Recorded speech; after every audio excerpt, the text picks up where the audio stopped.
I'm not against the idea here, Jeff, because, Sure. It will get exciting for fans in the stands when they see a clock winding down, or they think that the clock ran out, and the pitch should have been delivered, or the clock is running out and the guy didn't have his head up, and there'll be lots of action in the stands looking at a clock. I understand that, and I understand wanting to speed things up, but I will hate it if a game ends on a walk-off pitch count violation, or a guy is out, with nobody out, 2 on, and then somebody's out. Yep. So in the ninth, and again, I know the games, doesn't matter, first, ninth inning. What about turning the clock off in the ninth inning? What about that idea? What about doing that? I asked about that yesterday and was told by someone at Major League Baseball that it was a complete non-starter, and they're not even considering the possibility. No, wait. And just wait. Just wait. Just wait. Yeah, it's going to happen. Rich, it's one of those things where we'll see, right? Like, if there are enough violations and people are up in arms and players start complaining about it and say, hey, we need it off in the ninth inning, Major League Baseball needs to at least be open-minded about this, because considering the level of change that they have in place, what's the likelihood that they get everything right the first time around? It's not great. And that's not to suggest that Major League Baseball is consistently fumbling things. It's just the reality of the world. When you make a bunch of changes in your life, how often do all of them turn out the way that you were anticipating? The answer is they don't.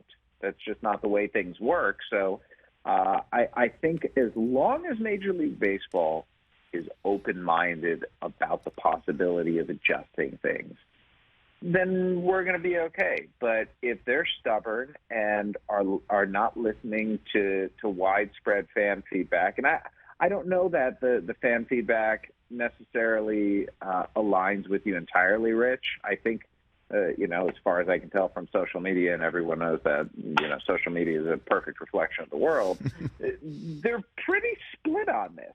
What the most interesting part of it has been to me?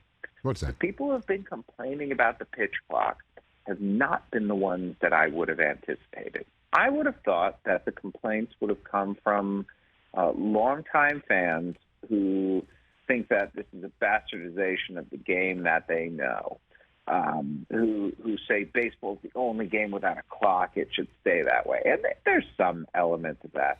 But more than that, there's been this cognitive dissonance among like 15 to 25-year-olds.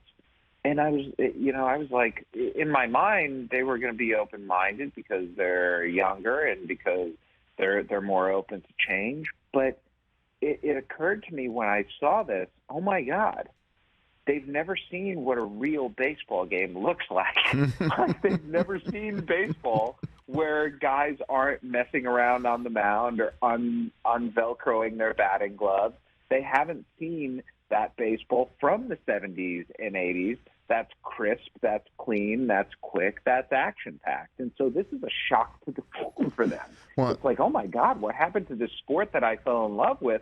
What are they trying to do with it? And that's a fascinating part of this that I had not anticipated. Another fascinating part of it is how we're going to take the game in, because I saw your tweet as well that the pitch clock is not going to be visible right behind home plate like it is in some spring training facilities. And, there's going to be, I guess, a box on the screen, another aspect of watching a game where it's a graphic of something. We're going to see a clock, like a shot clock, the entire game. I just assumed that it was going to be on the scoreboard, like the shot clock or like the play clock at football. Okay, that to me seems to make the most sense. Our first game of the year on ESPN, we're broadcasting today. Okay, 1:00 Eastern, Cardinals Mets.